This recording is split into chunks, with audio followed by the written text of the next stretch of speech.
Автобус апатында ажарынан айырылған, Алматыда өткен аптада апатқа ұшыраған автобустағы жүкті әйелдің бет жүзінің сау тамдығы қалмағаны белгілі болды. Әйелдің шекесі айырылып, түрі кісі шошырлық жағдайда. Одан қалды іштегі баласы да түсіп қалуы мүмкін. Бірақ дәрігерлер оның жағдайы тәуір деген еді. Ал келіншек апатқа жүргізушінің кінәлі екенін айтып отыр.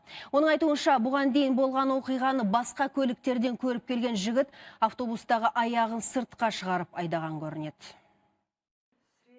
Гүлзира Қырықбаева 1-7-ден бері орнынан қозғала алар емес, аяғы ауыр келіншек автобустың кесірінен осындай жағдайға жеткен. Мен көрдім ғой, сен қолыңда сотка, сен туннельге кіріп келе жатсың, сен автобус айдап келе жатырсың.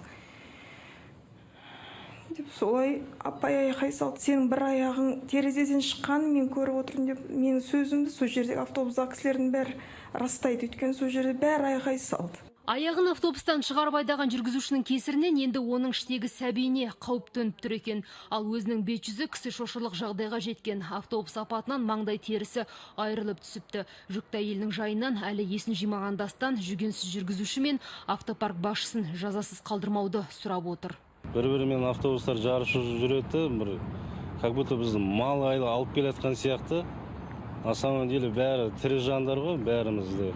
Адам баласы. Үйде де, например, балаларымыз сұрайды, мамам қайда деп, руководствосын жауапқа тартсын, и жаңа водительді де жауапқа тартсын. Соны сұрап жатыр мен. Өз жолдасының түрін қайтарып берсін маған, жаңа Гренбустың руководствосы. Сөйтсе автопарк басшылығы зардап шеккен жүкті жолаушының жағдайында сұрап келмеген екен. Гүлзира Қырықбаева отырған автобус өткен аптада Райымбек пен Сүйінбай даңғылдарының қиылысында бетон қабырғаға соғылған. Ал жүргізуші болған жайтты басқа көліктерден көрген болатын. Жоқ, ол ондай ничего не было. Менен ба, бір жарысып, ондай ештеңе болған жоқ. Ана машина ше, может болмағанда, может сол тоқтайтын. Кішкентай кезімде автобусты кондуктор болып істедім, рульде айдап келе жатырмын. Ал автопарк басшылығы жүргізуші жұмыстан қуылады дегенімен өздеріне шаң жуытпай отыр. Зардап шеккендерге көмек көрсетіледі деп те айтқан.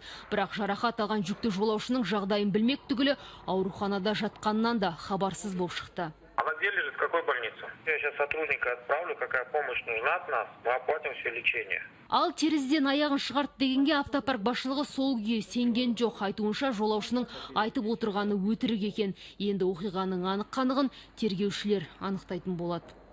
Аруна Ортай, Аян Бибаев, КТК, Алматы.